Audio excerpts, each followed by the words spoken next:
So some good comps with Unholy DK that I would say are decent to consider.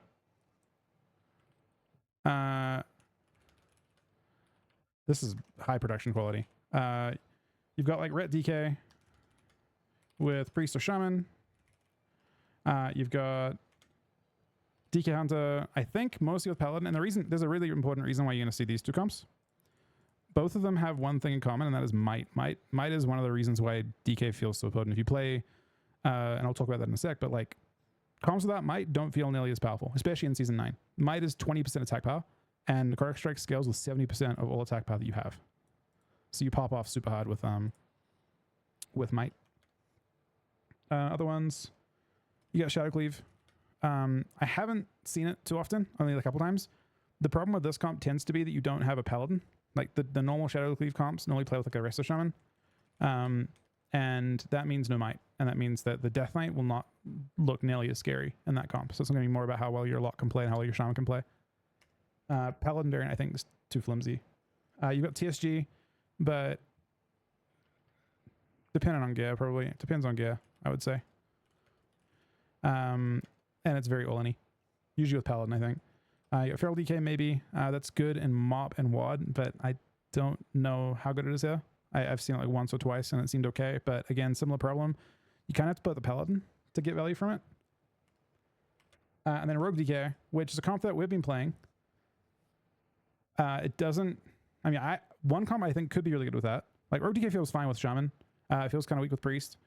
And it possibly feels very good with Holy Paladin because of Might. I think Rogue DK HPL. So I'd say Shaman, but HPL might be better. Haven't tested it. So some bad comps to fight. Things that, I mean, most of the comps you fight that you'll have problems with as Unholy DK so far that I've seen are like depending on what you're playing with. So if you're playing with a Ret Paladin, it's the stuff that Ret Paladins are weak into. Things like, I guess technically it's supposed to be Wizards, although we've done okay into it so far. I think RLS probably has been the hardest for us so far. For DK specifically, I think you're super flimsy into like Kitty Cleave, which is like Paladin, Feral Warrior, Ferals in general, especially Hunter Feral, and maybe Hunters. Although I'm not, yeah, it kind of depends. You're okay into PhD. You're pretty durable into PhD. But yeah, Ferals, Warriors in general can be pretty scary. And yeah, like the usual strong things and stuff that's weak for your teammates as well. Like again, if your teammate, whatever you're playing with is weak into like Mage, you may have trouble into Mage. But again, it's a pretty strong expansion for DKs, so you don't have to worry as much as like on retail where it can be very, yeah. You're a class that has a kit that can kind of deal with almost everything, which is nice. Another question I get quite often is how hard is Unholy? Like how difficult is it to play? And it's kind of interesting. I guess to me, it's never going to be one of those things that I think I struggle at the start. I struggle with the resources, right? So it's got three, different to other classes. You've got runes, you've got runic power, and you've got like normal cooldowns. So you've got three resources you're working with, and you've got a pet to micromanage too a little bit. So in that sense, it can be a bit, but once you get used to it, I think it's a pretty fine class to play. And also, it's pretty forgiving rotationally too. So for example, if I'm attacking a dummy, it doesn't actually matter, unlike Wrath, if I actually have both diseases up. You only really need one in this case, because once you've got Evan Plague up, which is your disease damage and magic damage amp, it doesn't actually, like, you get a bit of DPS by having Blood Plague up, but it doesn't scale your abilities. So you can actually, just as easily spam Necrotic on anything and it'll get full value. So you don't have that issue like with Scourge Strike and stuff. So it's not too bad to play, I don't think, in this version. And then I think the other thing people struggle with is pet management. But a lot of that, that I've seen, at least, people aren't even bothering this version. They pretty much just have like, you could pretty comfortably get away with having pet attack in a lot of your macros, having Claw and like Scourge Strike or Necrotic Strike and Coil and stuff, and you would only lose a teeny bit. It would just be niche micromanaging with your pet. You can, so my like you can see here, my move to macro is not cursor, but this is answering sharp teeth in chat, but you just have to click it's just, it gives you the advantage of being able to like kick around pillars and stuff. Basically, you can move your pet. So my pet was out of line of sight. I can move it into line of sight and have it leap at this guy without any trouble. So let's look rotation. Generally, your basic goal is to maintain diseases. You don't worry about chains as much in this expansion. Use your Festering Strike to pair your Blood Runes and Frost Runes to try and burn them. And then burn your Unholy Runes on Necrotic Strike. And the reason for that, and the reason it doesn't matter as much for chains, is that every time you press Necrotic Strike, you have a talent called Desecration that is putting a slow on the ground. So it doesn't feel bad at all to just burn to, like, you don't need to chains very often at all in this expansion. So you're getting your unpaired runes, turning them into necrotic or into death runes, and then spamming Necrotic Strike. And Coil to burn off excess runic power. But you don't worry about it too much. Prior your runes before your runic power in this expansion. Once you get to 5 stacks in your pet, transform, continue into the rotation. Keep your dots up. And then there's a kind of more advanced version of that, which is basically, you can see I've got a proc WeakAuras here that shows I've got 1 stack right now. I've got another buff, actually got 3 buffs right now. Now I have 4 buffs. If I apply these, if I refresh my dots now, these dots are now empowered by the 5 buffs I have until they expire. And you can extend those with Festering Strike. So I've extended those and they'll keep those effects. So you can basically snapshot very big diseases and keep them rolling. Those ones will continue on until let them fall off. And relatively important to spread those. But that's your basic rotation, and then you're gonna supplement with cooldowns like Gargoyle and using Frenzy and stuff. Okay, now I can go over and over now. What I'll generally do in a game, let's just assume like you're against some sort of rogue team or something. You're probably gonna D&D on the way in. You're gonna chains on the way in, because why not? You're gonna Plague Strike. You're gonna use 1 Festering Strike, and then you're gonna Blood Tap. And that's going to convert both of those things into death runes. And then after that, once you have procs, you're going to pop your cooldowns. So I have 3 here. I have 4 here. And then I use my Gargoyle. I use my Holy Frenzy. And then ideally, you also outbreak that to snapshot those big dots. And then you continue as normal. That's generally how everyone goes for me. The reason why you want to pop CDs generally pretty early as DK is that you're going to consistently get all those procs to happen at the same time at the start of the game. They're going to happen, I mean, potentially once per minute if you've got lots of cool ones like that. If you've got like tailoring with 2 trinkets, that they should relatively proc together. But at the start of the game, you'll consistently get 3 or more buffs if you're running them. That's my hope now. Macros. I don't know what's. I mean, there aren't super important ones. I've seen misinformation a little bit on that. I would say Chains of Ice for everyone. Arena 1, 2, 3 is pretty nice. Especially if you're helping your teammates kite. Certainly one that at least does focus is important for chains. I think grip 1, 2, 3 can also be releaseful here, although for me it's kind of awkward because my binds and retail conflict with it and it just gets weird. Same for Strangulate, you want to have some focus at least and your main target. You want to have some form of null macro. This one actually works fine for this expansion. On retail, you should never use this macro ever. On retail, you should get leap out of there and just have null. But on here, because the game isn't super responsive, you can combine them just fine. And if you're trying to use a pet stun macro, you need to make sure that your claw is turned off. Now, ideally, just don't ever turn it on. To be honest, I think it works better if you don't. But I would recommend this, and then also have a focus one, and also have a focus leap one as well, at the very least. But yeah, you want Ghoul Stun. You want to have a pet heal macro to heal your pet.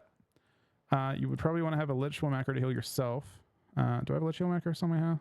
I thought it'd be called that one there, but it's not. Oh, it is. Okay.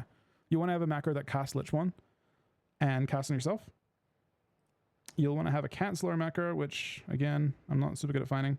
This is for if you steal like Ice Block and you want to cancel it, or Bubble, or if you get like bopped or freedomed and you want to cancel it to make it so like a mage can't steal it. Or you want to get rid of Frenzy or Lich One to not get shackled. So like having like a single Canceller macro is pretty good. Some people also just throw in their mounts. So like in the next line beneath it, they just put their mount. And then you just have that. It's kind of like what I think people use on retail and stuff too. So for Darksum, this is one that I think the skill cap guide has a bit wrong. They have it so you have like /cast each ability. You want to have something like this for Darksum. It's like super important, actually. If you use a macro like this, when you steal an ability, it'll cast at whatever target you want it to cast at. So like your focus or arena 1, 2, or 3, without having to cast the abilities manually. So don't use other macros for that. And yeah, you can also have a frenzy for healer. I've got this one here for Chuck.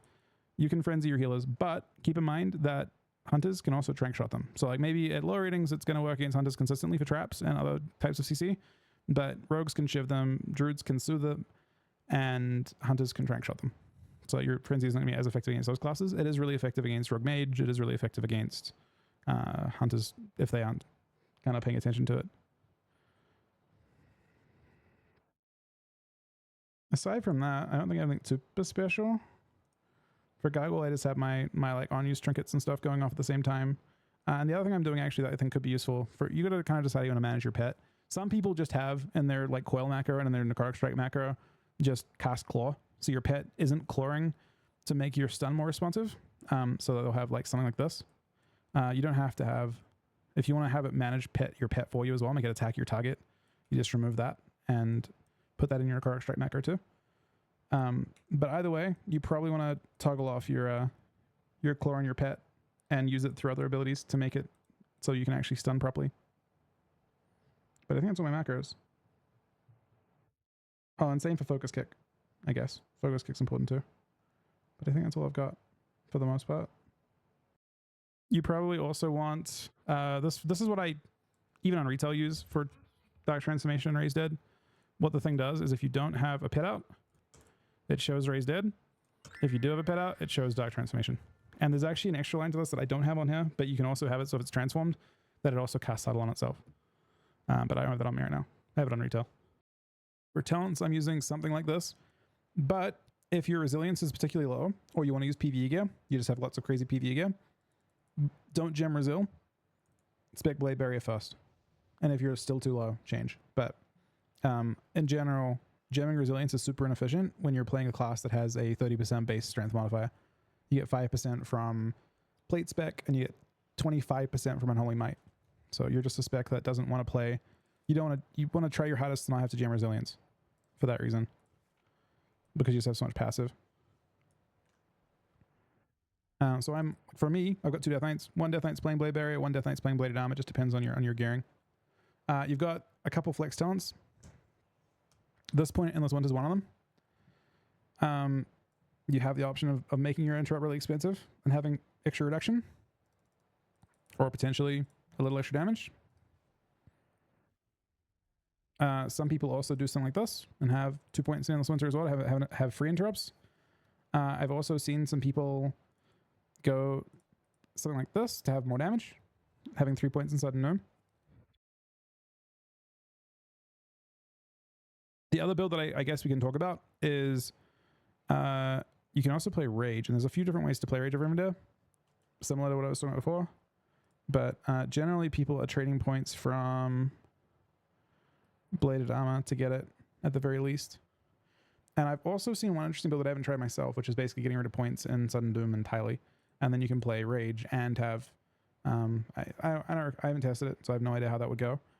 If you play Rage as a build, which again I haven't tested much, but you have that as an option. If you play Rage as a build, you should make sure that you have Scourge Strike Glyph as well. But what I'm using right now for my glyphs, I'm using Icy Touch for my Major. I might show it like zoomed out. Death Coil for a Major, and I'm using Ghoul Raised Dead for a Major. Or a Prime, sorry. And then for Mages, I'm using AMS, which I think is mandatory. You've got 7-second Strang, which I think is mandatory. And you have a choice in this last one. You can either play Pestilence, which I'm playing right now, or you can instead play Death Grip and have 35 yak grip. But I haven't actually found too many situations you need it yet. Yeah, I'll put the guide in the video. So those are the main talent choices. I think when I'm full geared, I would probably run this one with 3 points in Bladed Armor, and you'll see why. When you actually get your gear, like this is a starting point for what you can consider on live. This is playing tailoring. This is assuming tailoring.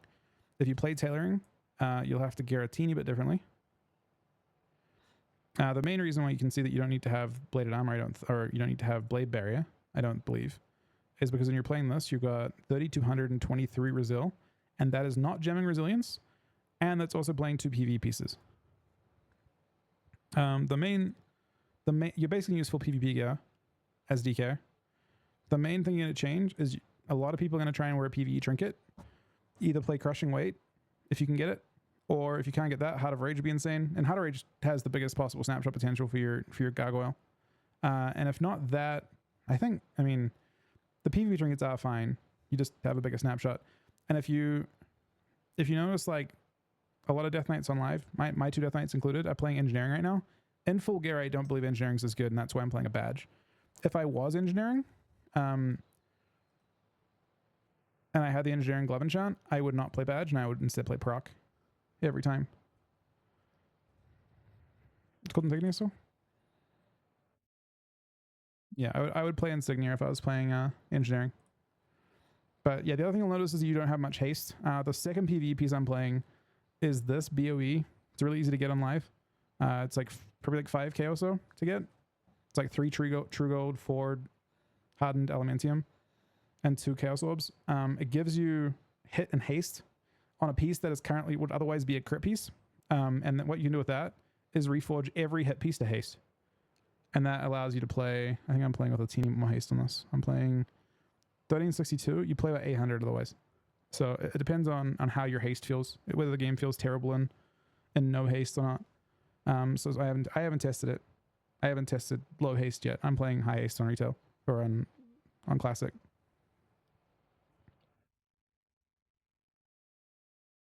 That's an interesting question, actually. So I got asked, would you play Insignia or Heart of Rage on Horde side? That's tough. If I was Horde, Heart of Rage just seems too good, or one of the two. Like I would probably drop badge in this case for Medallion, your PvP trinket is Horde, and I'd probably play either Heart or Crushing Weight. Again, Crushing Weight just seems like it would be fun in Europe now, but I know that in, back in 2012 or so, when people were playing this on TR, that people had 359 Crushing Weight and they would actually play it quite often. Trinkets scale insanely well, so it's very hard to justify not playing PvE trinkets, because you'll notice the PvP scaling is pretty light. Let me see if we can find it. Like the damage, the strength gap between a 365 badge and the 352 one it's 1520 versus 1605, right? But if you look at Heart of Rage has like double scaling. Heart of Rage goes from it goes 2178 from 1926. It just has like the trinkets just scale like crazy with stats. So if you can get heroic ones, they're just kind of insane, and they're really important for snapshotting. Like your gargoyle inherits all of those bonuses for the entirety of the gargoyle. Like your gargoyle will inherit your strength that you have when you cast the ability. Not your haste and stuff, but it'll inherit your all your snapshot. In terms of gems and enchants, I'm going reds are strength. I'm going yellows are resplendent. That's the strength resil. And then for blues, it depends on what you're doing. I'm playing with tailoring. So I'm playing 4 different spell pen gems to get we're getting 200 in this case. You need 195 spell pen. So for stats, we want 195 spell pen. We want 5% hit, and then haste. It doesn't actually matter what you after that. I mean, I would say haste, crit, mastery after, but it's substantially behind. I guess, I mean, strength, and then haste. Strength like by a mile, and then haste, crit, mastery. And expertise isn't even worth mentioning. You don't care about expertise at all. The sweet spot for Resil is, I mean, it depends. I think you're like, how much Resil is enough is dependent on how your comp feels. I'm gearing around playing with a Ret Paladin in my case, and when you're playing with a Ret Paladin, they heal you for 50% more. So technically, you're just trying to make yourself a decent target, but not necessarily a better target. So my assumption is that 3,223 Resil will be plenty, but I have to see. I think most teams will go your Ret or your priest or whatever, just because of that. if you are playing not tailoring, which a lot of people aren't, you want to change. There's a spell pen. I think it's called spell piercing. This is 70. And then what you would do is you would change one of the gems. You can actually do 2 gems, I think, right? Because we got 70. So we can change this gem to a bold. And then we can change this, one of your yellow gems that we're going to want. Vivid? That's the one. So use 1 vivid. So you have 100, 120 plus 70. Sorry, 100. It's 25 plus, yeah. So it's 195 exactly with this. Ooh, in this case, I'd be jumping one out of the gem. Actually, hang on. This one can also change. So we only need to have 2 blues and the yellow socket plus the spell pen. Uncloak. If you're non-tailoring. Other than that, that's what I think I'm going to go with. But again, it might change a little bit. If you're playing with a hunter, you're going to be the target. I mean, you're not going to be as durable. But it kind of depends. You have to see. I mean, I think a lot of this will be like playing based on how fast the game feels in full gear. My personal reservation with this gear is that it's actually very difficult to have good haste, and that might actually feel kind of bad. I think best professions.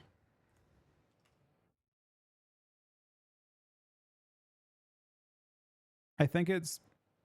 So JC's 81 strength.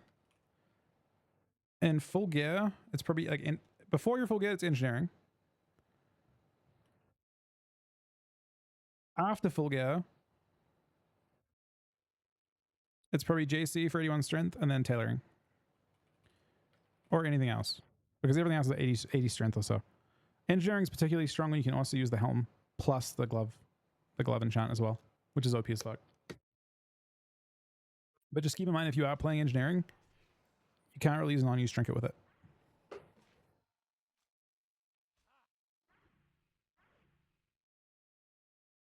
In terms of gear purchase order, I would say if you're engineering, which I would recommend to start with.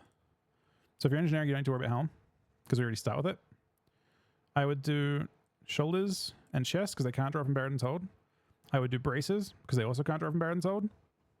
It's like 1, 2, like 3. And then I craft belt. After that, I'm buying, I think you're looking at like gloves maybe for the enchant if you can afford it. Same thing with braces, you get the enchant as well. I would say boots. And then I would say trinket's a pretty good one if you don't have a PvP trinket, like a PvE trinket rather. You can actually run double insignia. So like buying a trinket, like an insignia trinket, could be really good here because you're gonna have double insignia at the start if you're playing engineering, which I would recommend. So like I would say trinket as 5, but not necessarily badge. Probably more insignia. And then I'm doing, I think, next week it'll be relic. I think week 3 as well.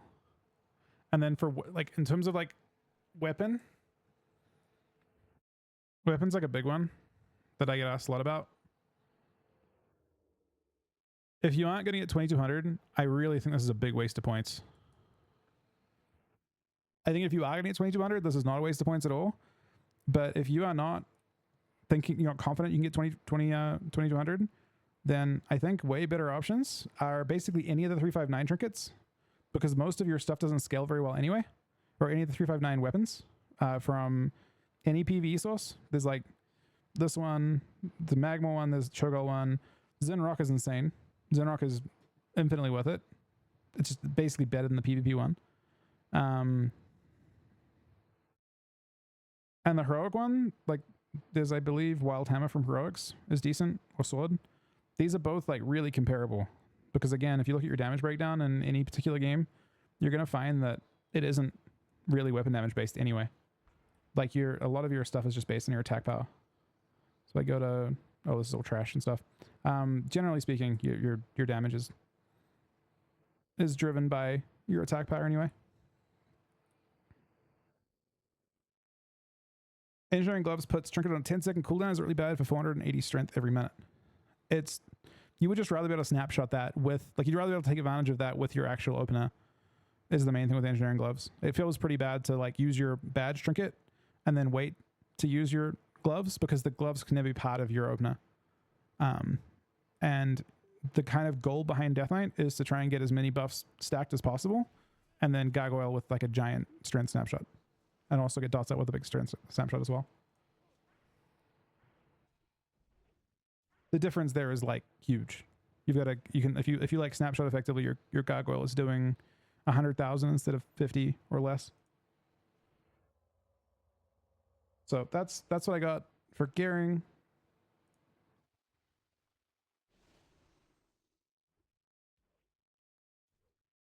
Talk mechanics, I guess. And I don't have any crazy clips on this stuff. I'm sure they're out there. I guess we could probably add them in, but just like some. I don't think this stuff's super important, if I'm being real, but it's really nice. Like the main new things you've received in Cata as a Death Knight, I would say they're like nice expressions of skill, right? You've got access to you got some new mechanics. So you've got Dark Sim, you got Pet Kick, you got Unholy Frenzy, potentially on healers, and you've got some ones you had before. I guess you've also got, that I will talk about a little teeny bit. There's like a trick with Death Grip you can use that might be useful. So first one, let's talk about Dark Sim. Gaggle does not snapshot with haste and wrath. No, it only snapshots strength. It scales dynamically with haste. So like if your haste buffs fall off, if you get like shivved on Unholy Frenzy, it'll take for less.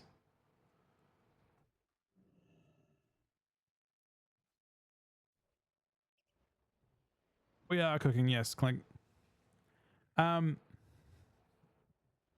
Okay, so Dark Sim. What are the most effective ways to Dark Sim? So I don't have any major clips on this, but I guess I can talk about like how the kind of like 3 basic ways you can use it.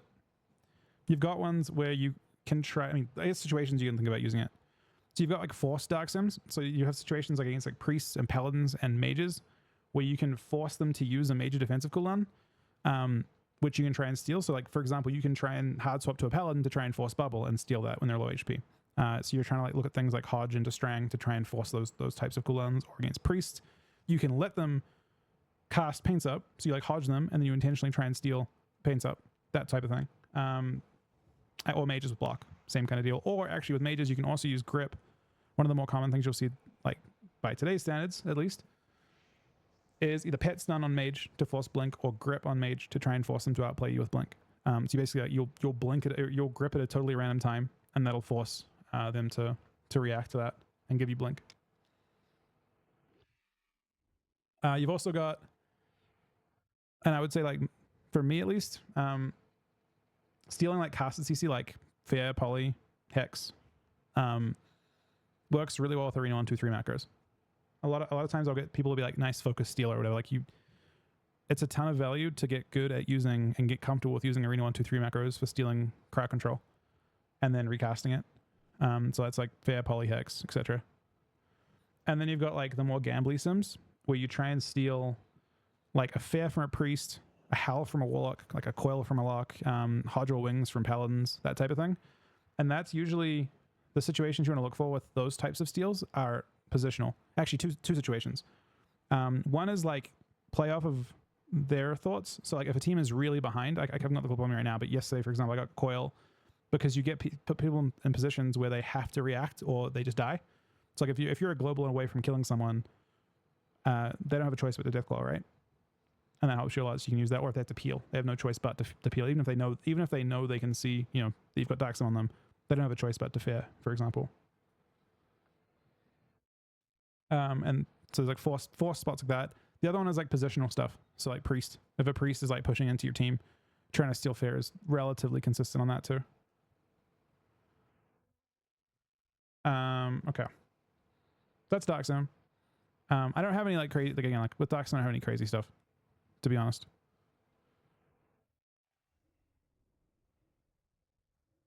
Unholy Frenzy on healers. is relatively straightforward. Just consider using it. I'll talk about that first, I guess, before I do pick it. But Unholy Frenzy on healers, make a macro for it. First of all, use it against, especially good against Rogue Mage, and not so good against Hunters unless they're not aware. Then get rid of it.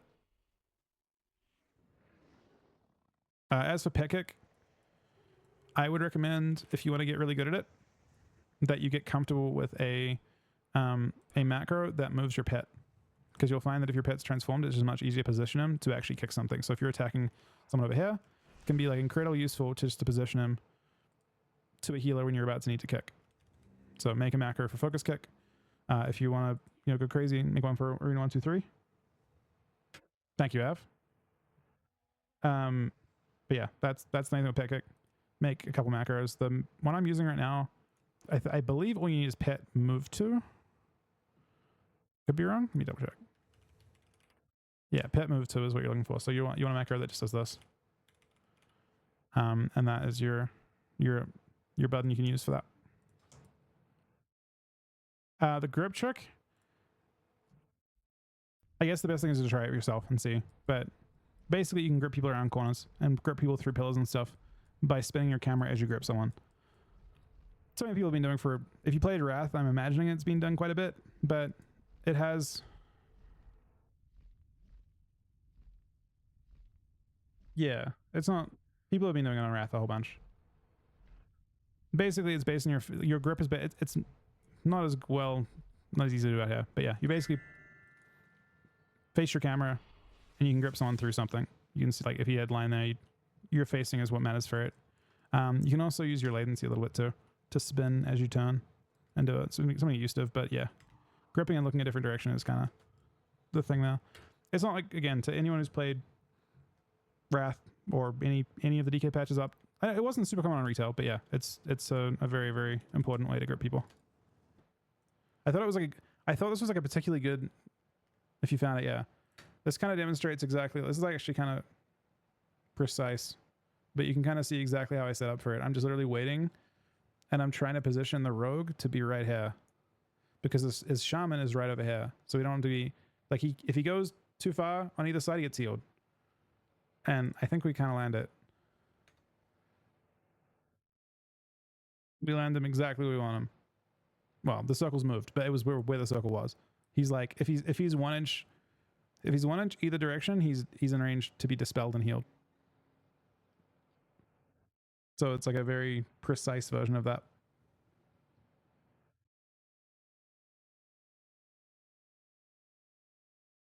And I'm literally just sitting there waiting to do it. I just chains him and then grip him through.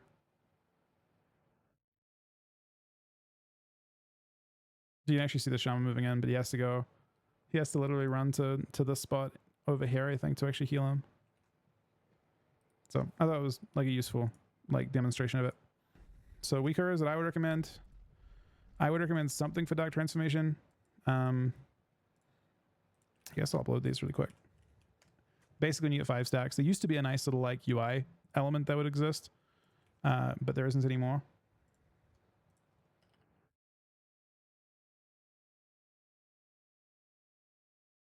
That's Dark Transformation. I would recommend something for loss of control. This shows when you get CC'd. There's probably add-ons as well. A lot of these aren't by me. Is there anything else that's good?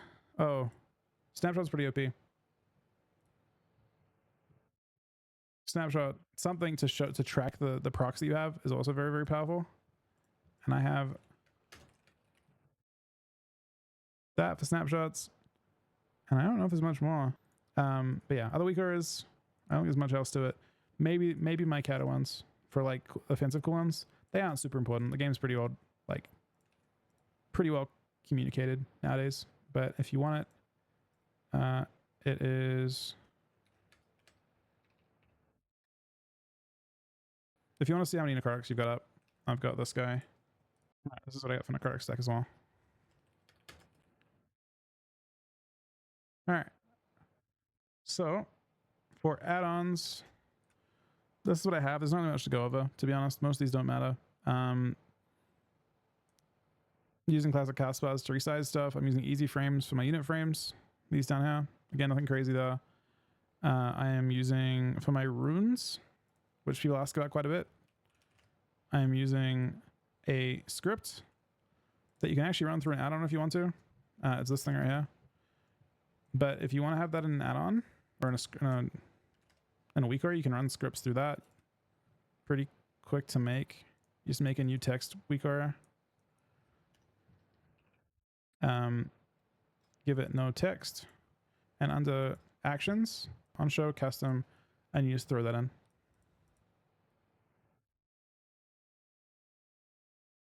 And that is all you have to do. Pretty straightforward. I guess I can put that on there as well. Why not? I've been asked that a lot, actually. I probably should have done that a while ago.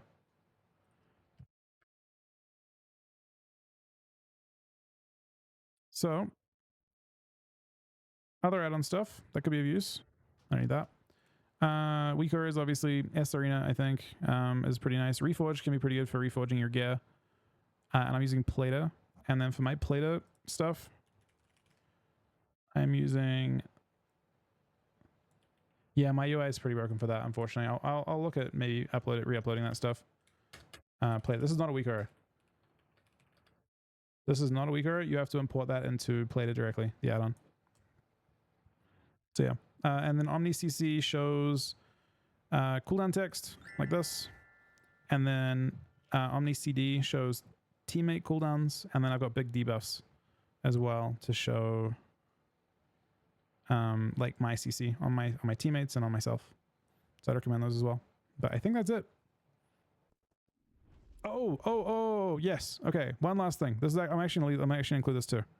Even with the awkward bit where I'm talking about the other stuff. But I have all of, like, it's actually fairly important. When you're playing a Death Knight, I actually think it's super important that you don't have as many of your strikes showing as possible. I think it's incredibly important. For me, the biggest thing about learning Death Knight, the part where when I first started playing DK, I kind of didn't get it to begin with. And the bit where it started to make a lot more sense to me was when I hid all of my strikes, all of my rune abilities, because they're being tracked through your runes anyway. And it felt really misleading if I have like an action bar that has like Blood Strike and Pestilence and Blood Boil, all the different things that are pointless, right? Well, or especially Festering Strike, right? Like multi abilities like that. You don't want your eyes to be looking at these. When I'm trying to figure out whether I have the right runes to pair for this, I think it's really misleading to see that because they can be in different spots. Like you want to be paying attention to the 6 cooldowns in the middle of your screen rather than paying attention to whatever it says down here. Really, really important. So I have all that stuff hidden, and it helps my eyes quite a bit. Just want to keep in mind, like, maybe not for everyone, but for people that have issues with like looking at what buttons they're pressing, I guess it helps a huge amount to not. And a lot of people ask me, like, where are your abilities? You don't press them? And it's like so I have Blood Strike very, very rarely. I mean, for me, if I noticed that I was just staring, like I felt like I was overwhelmed by my, when I felt, this is going back a long time, I probably wouldn't maybe feel the same way now, but it just felt really counterproductive to be looking at cooldowns and abilities when the buttons themselves don't have cooldowns, right? The cooldowns are based on your runes. So I would recommend that. Buy add-ons? Honestly, I think I've just resized it with scripts. In terms of turning off spellbinds, that's not the way it looks. It's something I didn't really know. I had them on live most of this expansion, and it's not something I really ever focus on. It's just something you ignore, and I feel like if you're ignoring it, that means you're purposely not looking at it, and I feel like that means you might as well just have the space back, right? Bloodstrike and Kata I've only ever used on I only ever used Bloodstrike and Kata on Healing Stream Totems. And there actually are situations where it's good. Like if you're trying to just snipe a Healing Stream Totem or a Link, and you don't want to waste, like you just don't want to waste an Unholy Rune on it. Like you have an unpaired, if it's an unpaired rune, like you happen to have, let's say you're in a situation you've got 2 Unholy Runes and 2 Blood Runes, and they're not converted to Death Runes, then just sniping a totem with it's pretty nice. Hopefully that was somewhat useful to people. I enjoy doing it. Actually, well, it's nice talking about DK when they're actually strong.